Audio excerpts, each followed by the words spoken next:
குருர் பிரம்மா குருதேவோ மகேஸ்வரா குரு சாட்சாத் பரபிரம்மா தஸ்மை ஸ்ரீ குரவே நமஹ. அனைவருக்கும் வணக்கம். என் பேர் சங்கீதா. அம்மாவின் புதல்வி. அம்மாவின் பொற்பாதங்களை வணங்கி பல சிறப்பு செய்திகள் இன்றைக்கி எல்லாரும் அம்மாவுடைய சித்தாடல்கள் பற்றி எல்லாம் சொல்லிகிட்டு இருக்காங்க. சில அம்மா பற்றி தெரியாத சில விஷயங்கள் அம்மாவின் மாண்பினை கூறுறதுக்காக நான் இன்றைக்கி வந்திருக்கேன். அதாவது அம்மா பல சித்தாடல்கள் செய்வாங்க. ஆனால் ஒரு இல்லறத்தில் அம்மா ஒரு சிறந்த சமையல்காரின்னு தான் நான் சொல்லுவேன். நலபாகத்தில் அம்மா நலனே தோற்படி வைப்பாங்க. அந்த அளவுக்கு இன்னைக்கு வரைக்குமே லேட்டஸ்ட்டாக நம்ம பெண்களுக்கு கூட தெரியாத அளவுக்கு அவ்வளோ நுணுக்கமாக அற்புதமாக உப்பு புளிப்பு காரம் இதெல்லாம் போட்டு அம்மா சுவையான சமையல் செய்து இன்றும் எங்களுக்கும் என் தாய்க்கும் எங்கள் குழந்தைகளுக்கும் அம்மா செஞ்சு கொண்டுட்டு தான் இருக்காங்க. ஒரு தடவை மருத்துவர் எனக்கு தீராத கால்வலி, ஒரு 2 வாரம் ஓய்வில் இருக்கணும்னு சொல்லிட்டாங்க. சரி, நான் 2 வாரம் ஓய்வில் இருந்தால் எப்படி சமைக்கிறது, யார் வீட்டு வேலை பார்க்கறது, சமையல் செய்யணுமே அப்படின்னு சொல்லிட்டு எல்லாருக்குமே ஒரு கேள்வி. அப்புறம் அம்மா வந்தாங்க. நீ ஏன் கவலைப்படுற, நான் தான் இருக்கேன்ல, நீ பேசாமல் ரெஸ்ட் எடு, நான் செஞ்சு கொடுக்குறேன் அப்படின்னு சொல்லிட்டு 1-2 சமையல் இல்லை, அதாவது டெய்லி கல்யாண விருந்து தான் வச்சுக்கோங்க. 2 வாரம் என் குழந்தைகளுக்கும் என் குடும்பத்திற்கும் வெஜிடபிள் பிரியாணி, உடுப்பி ரசம். இன்றைக்கி கூட அந்த பெண்களுக்கெல்லாம் செய்ய தெரியாது. ஆனால் அம்மா அவ்வளோ அழகாக சுவையாக செஞ்சாங்க. கண்டிப்பாக அதை திறந்தாவே அந்த உடுப்பி வரைக்குமே அந்த மனம் வீசும். அந்த அளவுக்கு அருமையாக அம்மா செஞ்ச அந்த புளியோதரை பார்த்திங்கன்னா அந்த வாசம் 2 நாள் ஆனாலும் நம்ம கையை விட்டு போகாது. அந்த அளவுக்கு அது அஜினோமோட்டோ இல்லாமல் ஒரு வெஜிடபிள் பிரியாணி, பெண்களே தோற்று போவார்கள். அந்த அளவுக்கு எல்லாற்றிலையுமே ஒரு சிறப்பாக நுணுக்கமாக மிக எளிமையாக நம்மோட அம்மா வாழ்ந்து கொண்டிருக்கிறார்கள். இந்த தள்ளாத வயதிலும் பார்த்திங்கன்னா இன்றைக்கும் எங்கள் அம்மாவுக்கு காய் நறுக்கி கொடுக்கறது, புளி கரைக்கிறது, சமையலுக்கு உதவியாக இருக்கிறது எல்லாமே அம்மா தான். இன்றைக்கி சாயந்தரம் பார்த்திங்கன்னா அன்றைக்கி என்ன தேவையோ ஒரு தகப்பனாக தாயாக அம்மா இன்னும் குடும்பத்திற்கு தேவையான எல்லாத்தையும் இன்னும் அம்மா செஞ்சு கொண்டிருக்காங்க. இதெல்லாம் அம்மாவோட நாங்களாம் ரொம்ப புண்ணியம் செய்தவர்கள், பாக்கியம் செய்தவர்கள். அதாவது அம்மா வீட்டில் அம்மாவோட குழந்தைகளாக அம்மா முன்னாடி நாங்கள்லாம் நடமாடி கொண்டிருக்கிறோம் அப்படின்னு சொன்னால் அம்மாவோட அருள் தான். ஒரு தடவை அம்மா கேட்டாங்க, நீ உன் வீட்டுக்கு என்னை கூப்பிட மாட்டியா அப்படின்னு சொல்லிட்டு. வாங்கம்மா, நீங்கள் கண்டிப்பாக வரணும்னு சொன்னோம். அப்போ அம்மா வந்தாங்க. அம்மா எப்படி வந்தாங்கன்னா ஒரு ஈர உடையோட, அதை இடுப்பில் ஒரு துண்டை கட்டிட்டு வீட்டுக்கு வந்தாங்க. வந்துட்டு ஒரு பாத்திரத்தில் பால் நிரப்பி வை அப்படின்னு சொன்னாங்க. அம்மா வந்தவங்க ஆட்டோ விட்டு இறங்கி போய் குளிச்சுட்டு வந்துட்டு அந்த பால் இது பானை முன்னாடி உட்காந்தாங்க. நாங்கள் குடும்பத்தில் இருக்க எல்லாரும் அம்மா முன்னாடி உட்காந்துருந்தோம். அம்மா எங்கள் வேப்பிலை கொத்தரை எடுத்துகிட்டு வர சொல்லிவிட்டு வேப்பிலை கொத்தையை உருவி அந்த பால் கிண்ணம் முன்னாடி போட்டாங்க. போட்டுட்டு என் கணவரிடம் சொன்னாங்க, அந்த பால் கிண்ணத்தில் நீ கையை விடு. அந்த பால் கிண்ணத்தில் கைவிட்டு பால் கோலையை வெளியே எடுக்கும் போது 3/4 அடி உயரமுள்ள முருகன் சிலை, ஒரு பக்கம் வேல் ஒரு பக்கம் மயில். ரொம்ப அம்மாவின் சித்தாடலில் இது ஒரு அற்புதமான சித்தாடல். அதாவது நாங்கள் எல்லாருமே மெய் சிலிர்த்து அம்மாவின் பாதத்தை விழுந்து வணங்கினோம். அப்புறமா கொஞ்ச நேரம் கழித்து அம்மா ஒரு தட்டை எடுத்துகிட்டு வர சொன்னாங்க. சரி, தட்டில் வேப்பிலையை கிள்ளி போட சொன்னாங்க. வேப்பிலையை கிள்ளி நானும் என் கணவரும் தட்டை பிடிச்சிட்டு இருந்தோம். அப்போ ஒரு சிவப்பு முடிச்சு விட்டு ஒரு துணி விழுந்துது. உடனே அம்மா அதை பிரித்து பாருனாங்க. அந்த சிவப்பு துணியை பிரித்து பார்க்கும்போது நவரத்தின கற்கள்கள் இருந்தது. அம்மா என்ன சொன்னாங்க, அந்த கற்களை எடுத்து வாசல் நிலையில் புதைத்து விடு, நவகிரக தோஷம் உன் குடும்பத்திற்கு அண்டாது அப்படின்னு சொல்லிட்டு. நிஜமா இதெல்லாம் அம்மா பூர்வ ஜென்ம புண்ணியமோ இல்லை நம் கர்ம வினைகளை போக்குவதற்கு அம்மாவே நேரில் இதெல்லாம் செய்கிற மாதிரி ஒரு பெரிய அற்புதம். இன்னொரு முறை அம்மா வீட்டுக்கு வரும்போது நான் அம்மாட்ட பேசிகிட்டு இருக்கும்போது சொன்னேன், இப்போ சித்தர்கள் தொட்டதெல்லாம் பொன்னாகுன்னு சொல்கிறாங்களேம்மா, அதெல்லாம் உண்மையா அப்படின்னு கேட்டேன். ரசாவதம் இதெல்லாம் செய்கிறாங்களே உண்மையா அப்படின்னு கேட்கும்போது அம்மா விஞ்ஞானமே தோற்றுவிடும் மெஞ்ஞானத்திடம் அப்படின்னு சொல்லிட்டு, நீ போய் கொல்லையிலேருந்து கொஞ்சம் மண் எடுத்துகிட்டு வான்னு சொன்னாங்க அம்மா. சரி, நானும் ஓடி சென்று என் வீட்டு கொல்லைப்புறத்தில் தென்னை மரத்துக்கள்லேருந்து ஒரு ஸ்பூன் மண் எடுத்து கொண்டு வந்தேன். அம்மா அதை நல்லா ஊதுன்னு சொன்னாங்க. அந்த மண்ணை நல்லா ஊதினேன். மண்ணை ஊதி துகள்கள்லாம் போச்சு. அப்புறம் அம்மா அது கையில் கொட்டுன்னு சொன்னாங்க. கையில் கொட்டிட்டு அதில் வேப்பிலையை கிள்ளி போட சொன்னாங்க. வேப்பிலை கிள்ளி போடும்போது பார்த்து இப்போ நல்லா ஊதிப்பாருன்னு பார்க்கும்போது அது உள்ள ஊதி பார்த்தா வந்து சிறிய தங்க துகள்கள் இருந்தது. அதாவது இந்த ரசாவதம் என்பதை வந்து அன்னைக்கு தான் வந்து நான் நேரில் பார்த்தேன். அப்போ சித்தர்கள் வந்து எது தொட்டாலும் பொன்னாகும் என்ற உண்மையை வந்து அம்மா வந்து அன்னைக்கு வந்து எங்களுக்கு உணர்த்தினாங்க. அம்மா இந்த மாதிரி பல பல அற்புதங்கள் செஞ்சு கொண்டு இருக்காங்க.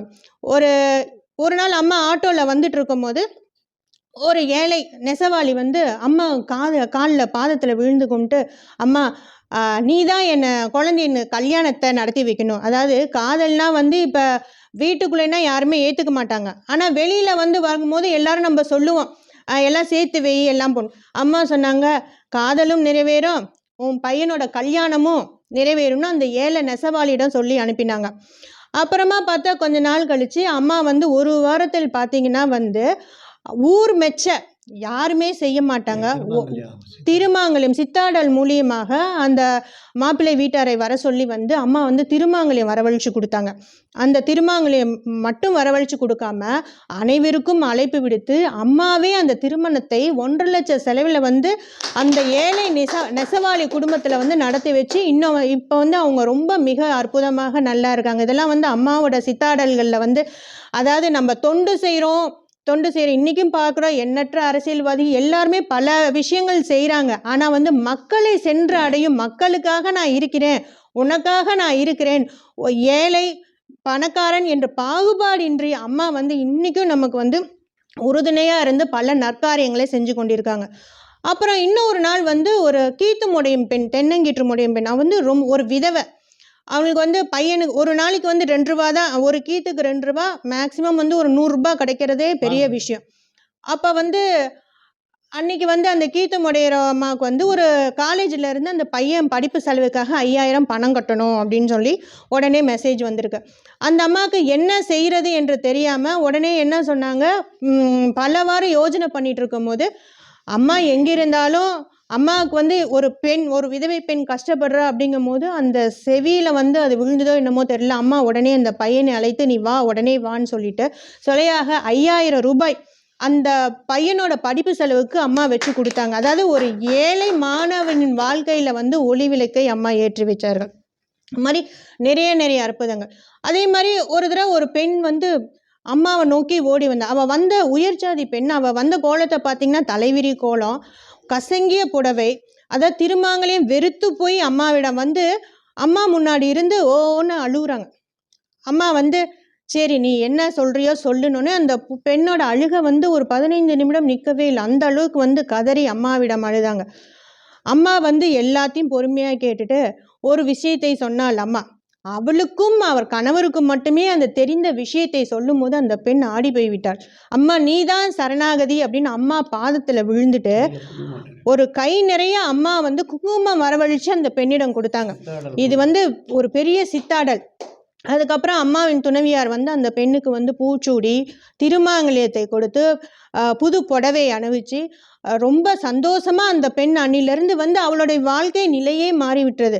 அந்த அளவுக்கு வந்து அம்மா வந்து ஒவ்வொருத்தரையும் பார்த்து இந்த பெண் குலத்தை காப்பதற்காக அம்மா வந்து நிறைய விஷயங்கள், நிறைய சித்தாடல்கள் வந்து அம்மா இன்னமும் செஞ்சு கொண்டுட்டே இருக்காங்க. அப்புறமா வந்து இன்னொரு நாள் அம்மா ஆட்டோவில் வந்துட்டு இருக்கும்போது ஒரு தொலைபேசி வந்து அம்மாவுக்கு அழைப்பு வந்தது. அதாவது வந்து ஒரு ஏழை விவசாயி, அவர் வந்து வாழை தோட்டத்தில் வந்து வேலை பார்த்துட்டு இருக்கும் போது வந்துட்டு தன் அப்பாவை வந்து நாகம் தீண்டி விட்டது, தாயே நீ தான் காப்பாற்றணும் அப்படின்னு சொல்லிட்டு இருந்தாங்க. உடனே அம்மா வந்து கவர்மெண்ட் ஆஸ்பத்திரி கொண்டு போங்க உடனே அப்படின்னு அம்மா சொன்னாங்க. நான் இருக்கிறேன், விஷமும் ஏறாது, நான் பார்த்துக்கிறேன், நீ கவர்மெண்ட் ஆஸ்பத்திரிக்கு கொண்டு போங்கன்னு 2 நாள் தொடர்ச்சியாக வச்சு டெஸ்ட் ரிசல்ட் எல்லாமே எடுக்கும் போதே நெகட்டிவ் தான் வந்தது. அந்த அளவுக்கு வந்து அம்மா வந்து அந்த ஒரு ஏழை விவசாயியின் உயிரையும் காப்பாற்றி கொடுத்தா என்பது வந்து ஒரு அற்புதமான செயல். அப்புறம் அம்மா இன்னும் எங்களுக்கு வீட்டில் நிறைய அற்புதங்கள் செஞ்சு காமிச்சிருக்காங்க. ஒரு முறை வந்து என் தங்கை வந்து ஹைதராபாத்லேருந்து இங்கே வரும்போது அம்மா வந்து எப்போதும் போல் சாப்பிட்டு கொண்டே இருந்து தங்கையிடம் கேட்டாங்க, உனக்கு அங்கே வந்து பூஜை செய்வதற்கு வந்து பூவெல்லாம் நிறையா கிடைக்குதா அப்படின்னு அம்மாட்ட கேட்டாங்க. அம்மா சொன்னாங்க வந்து என் தங்கை சொன்னால் வந்து ஒரு சமயம் கிடைக்குமா, ஒரு சமயம் கிடைக்காது அப்படின்னு சொன்னாங்க. சரி அம்மா போய் ஒரு தட்டை எடுத்துகிட்டு வா அப்படின்னு சொல்லிட்டு சாப்பிட்டு கொண்டிருந்த அம்மா எழுந்து வந்து என் தங்கை வந்து ஒரு தட்டை எடுத்துகிட்டு வர சொன்னாங்க. தட்டில் வந்து வேப்பிலையை அம்மா வந்து உதறி போட்டு தன் சித்தாடல்கள் மூலமாக 113 வெள்ளி சிறிய தாமரை மலர்களை வந்து அம்மா கொடுத்து போதும்னு என் தங்கை சொன்னதுக்கப்புறம் அம்மா அதை நிறுத்தி கொண்டாங்க. இன்னும் வந்து அந்த பூஜை அறையில் வந்து என் தங்கை வந்து அந்த 113 வெள்ளி மலர்களை அம்மாவின் சித்தாடல் மூலம் வந்ததை வந்து நினைத்து இன்னும் பூஜை செய்து கொண்டிருக்காங்க. திரும்ப அம்மா போய் சாப்பிட உட்காந்துட்டாங்க. அப்புறம் அம்மா வந்து என் தங்கையிடம் பார்த்து, "உனக்கு 113 கொடுத்தேனே, உன் அக்காவுக்கு ஒன்றும் வேணாமா?" அப்படின்னு அம்மா கேட்டாங்க. உடனே என் தங்கை வந்து யோசிச்சு, "ஆமாம்மா, என் அக்காவிற்கும் வேணும்" அப்படின்னு சொன்னாங்க. உடனே அம்மா திரும்பி எழுந்து வந்துட்டு, இன்னொரு தட்டை எடுத்துட்டு வான்னு சொல்லிட்டு, அந்த தட்டில் வந்து அம்மா திருப்பி சித்தாடல் மூலியமாக வேப்பிலையை கிள்ளி உதறி போட்டு 113 வெள்ளி காசுகள், சிறிய காசுகள் வந்து அம்மா வரவழைச்சு, "இது உன் பூஜை அறையில் வைத்துக்கொள்ள சொல்லு, உன் அக்காவிடம் இதை கொடுத்து விடுன்னு" சொன்னாங்க. அந்த மாதிரி வந்து அம்மா வந்து பல அற்புதங்கள் வந்து இன்னமும் வந்து செஞ்சு கொண்டுட்டே தான் இருக்காங்க ஃபுல்லா. இது மட்டும் இல்ல, இப்ப அம்மா வந்து ஒரு முறை ஒருத்தர் வந்து அம்மா தேவனாஞ்சேரியிலிருந்து வந்துட்டு அதாவது இப்ப என்னன்னா, இருக்கும் தெய்வத்தை விட்டு இல்லாத இடத்திற்கு ஓடுற மாதிரி இந்த பில்லி, சூனியம், ஏவல் இந்த மாதிரிலாம் நம்பி வந்து ஒருத்தன் வந்து கேரளாவில் வந்து நிறைய மந்திரங்கள் மூலமா பணத்தை செலவழிச்சான். அந்த ஆள் வந்து அம்மா இவர்கிட்ட சொல்லியிருக்காங்க, "நீ இன்னும் ஒரு 10 நாளில் உன் உயிர் பிரிந்து விடணும்." கடைசியாக வந்து அம்மாவிடம் ஓடி வந்து, "இந்த மாதிரி எனக்கு 10 நாளில் உயிர் போயிடும்னு சொல்லியிருக்காங்கம்மா, நீ தான் தாயே என்னை காப்பாற்றணும்" அப்படின்னு சொன்னேன். அம்மா உடனே வந்து, "போடா போ, அம்மா எல்லாம் பார்த்துக்கும், நீ போய் இருன்னு" சொன்னதுக்கப்புறம் அதே மாதிரி அம்மா வந்து அவரின் உயிரை காப்பாற்றி கொடுத்தாள். இந்த மாதிரி வந்து அம்மா வந்து இன்னும் பல அற்புதங்கள் வந்து இன்னமும் நிகழ்த்தி கொண்டு தான் இருக்கிறாங்க. இந்த அற்புதங்கள் இதெல்லாம் நாங்களும் கண்டு கழிச்சிட்டு இருக்கோம். அதே மாதிரி ஒரு முறை வந்து ஒரு கிராமத்து பூஜை செய்வதற்காக எல்லா கிராம தெய்வங்களை வந்து வழிபடுவதற்காக அம்மா எங்கள் எல்லாத்தையுமே அழைத்து கொண்டு போனாங்க. நாங்களும் ஒவ்வொரு கிராம தேவதை கோயில்களுக்கெல்லாம் சென்று பூஜை செய்யும் பொழுது ஒரு சப்தகன்னியர் கோயிலுக்கு போனோம். நாங்கள் கோயிலுக்கு போகும்போதே ஒரு ரொம்ப கசங்கிய உடையுடன் ஒரு பெண்மணி வந்தாங்க. வந்துட்டு "எனக்கு ரொம்ப பசிக்குது" அப்படின்னு சொன்னாங்க. கோயில் வந்து பூஜைகள் எல்லாம் நிறைவேறிட்டு பிரசாதம் எல்லாத்தையும் படைச்சிட்டு நாங்கள் எல்லாம் உட்காந்துருந்தோம். அப்போ வந்து அம்மாவிடம் வந்து, "சப்தகன்னியர் கோயிலில் வந்து இந்த படையில வந்து அம்பாள் சாப்பிடுமா, சப்தகன்னியர் சாப்பிடுவாங்களா?" அப்படின்னு கேட்கும் பொழுது அப்பொழுதுதான் நாங்கள்லாம் உணர்ந்தோம். அம்மா வந்து சொன்னாங்க, "அங்கே பாரு, சாப்பிட்டுட்டு இருக்கு பாருன்னொன்னே." அந்த வயதான ஒரு ஏழை தாய் வந்து அம்மாவின் உருவில் வந்து அந்த படையில எடுத்து சாப்பிட்டு அவ சொன்னா, "இன்னைக்கும் பட்டினி, நேற்று பட்டினி, இன்னைக்கு தான் எனக்கு வயிறு நிறைஞ்சுது, நாளைக்கு யாரோ" அப்படின்னு சொன்னாங்க. உண்மையிலே வந்து அம்மா அங்கே வந்து சாப்பிட்டதை நாங்கள் எல்லாமே உணர்ந்தோம். அதே மாதிரி அம்மா அந்த படையல் முடிச்சுட்டு வெளியில் வரும்போது அம்மாவும் அம்மாவின் துணைவியாரும் காரில் ஏற வரும்போது ஒரு வயதான பெண்மணி வந்தா. அம்மாவிடம் வந்து பார்த்துட்டு அம்மா காலில் விழுந்து கும்பிட்டா.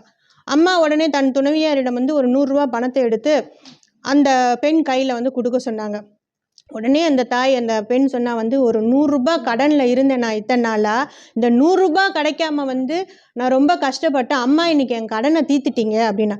அதாவது ஒரு 100 ரூபாய் கடனை அடைக்க முடியாத அளவுக்கு கூட இன்றும் ஏழ்மை நிலையில் வந்து பல மக்கள் வாழ்ந்து கொண்டிருக்கும் பொழுது அம்மா அதையும் உணர்ந்து அந்த தாய்க்கும் உதவி செய்தாள் என்பது தான் மிக சிறப்பு. இந்த மாதிரி அம்மா வந்து பல அற்புதங்களை, சித்தாடல்களை நடத்தி கொண்டிருக்கிறார்கள். நாங்கள் அனைவரும் அம்மாவின் பாதங்களை வணங்குகிறோம். அம்மாவிடம் வந்து இந்த கலியுகத்தில் நாங்கள் இருப்பதை நினைத்து மிகவும் ஆனந்தப்பட்டு நாங்கள் இதெல்லாம் பூர்வ ஜென்ம புண்ணிய பாக்கியம் என்று நாங்கள் கருதுகிறோம்.